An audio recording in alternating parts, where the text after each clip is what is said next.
खालिद बिन वलीद रजी अल्लाहु अन्हु, सैफुल्लाह यानी अल्लाह की तलवार।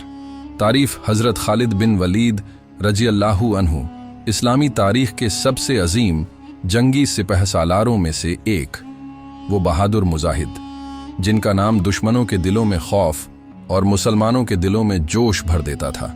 वो शेर जिन्हें सैफुल्लाह अल्लाह की तलवार का लक़ब खुद नबी करीम सल्लल्लाहु अलैहि वसल्लम ने अता फरमाया।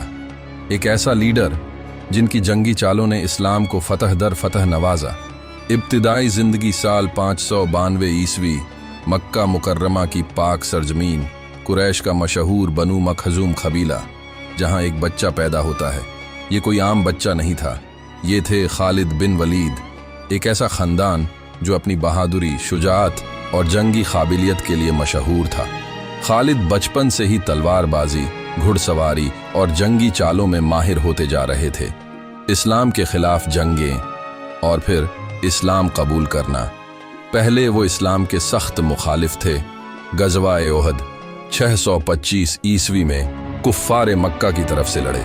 अपनी जंगी हिकमत अमली इस्तेमाल कर मुसलमानों को नुकसान पहुंचाया। लेकिन फिर वक्त ने करवट बदली। गज़वा-ए खंदक हुआ, सुलह-ए हुदैबिया हुई और खालिद का दिल इस्लाम की तरफ माइल होने लगा। आखिर वो मुबारक लम्हा आया। 629 ईस्वी में खालिद बिन वलीद रजी अल्लाहु अन्हु इस्लाम कबूल करके मदीना मुनव्वरा पहुंचे। नबी करीम सल्लल्लाहु अलैहि वसल्लम की खिदमत में हाजिर हुए और हमेशा के लिए इस्लाम के सिपाही बन गए। अल्लाह की तलवार बनने की दास्तान। इस्लाम कबूल करने के बाद खालिद बिन वलीद रजी अल्लाहु अन्हु ने अपनी जिंदगी इस्लाम की बुलंदी के लिए वक्फ कर दी। एक गज़वा-ए मूता 629 ईस्वी, उनकी पहली जंग बतौर मुसलमान।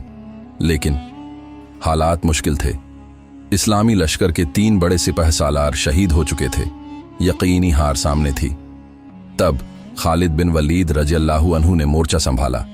अपनी बेमिसाल जंगी रणनीतियों से इस्लामी फौज को बचा लिया। नबी करीम सल्लल्लाहु अलैहि वसल्लम ने फरमाया, ये खालिद सैफुल्लाह है, अल्लाह की तलवार। 2 फतह मक्का 630 ईस्वी। जब नबी करीम सल्लल्लाहु अलैहि वसल्लम मक्का को फतह करने के लिए निकले तो खालिद बिन वलीद रजी अल्लाहु अन्हु को एक अलग मोर्चे पर भेजा गया। उन्होंने दुश्मनों को शिकस्त दी और इस्लाम के सबसे बड़े मुजाहिदों में से एक बन गए। 3 गज़वा-ए हुनैन और तबूक इन जंगों में भी उन्होंने अपनी बेमिसाल जंगी सलाहियत का मुजाहिरा किया। दुश्मन मैदान जंग से भाग खड़ा हुआ। 4 रोमन और फारसी सल्तनतों के खिलाफ जंगें। अबू बकर सिद्दीक रजी अल्लाहु अन्हु के दौर में खालिद बिन वलीद रजी अल्लाहु अन्हु ने रोमन, बाइजेंटाइन और फारस, ईरान की अजीम सल्तनतों को शिकस्त दी। खास तौर पर जंग यरमूक 636 ईस्वी में उन्होंने रोमन सेना के हजारों सैनिकों को हराया।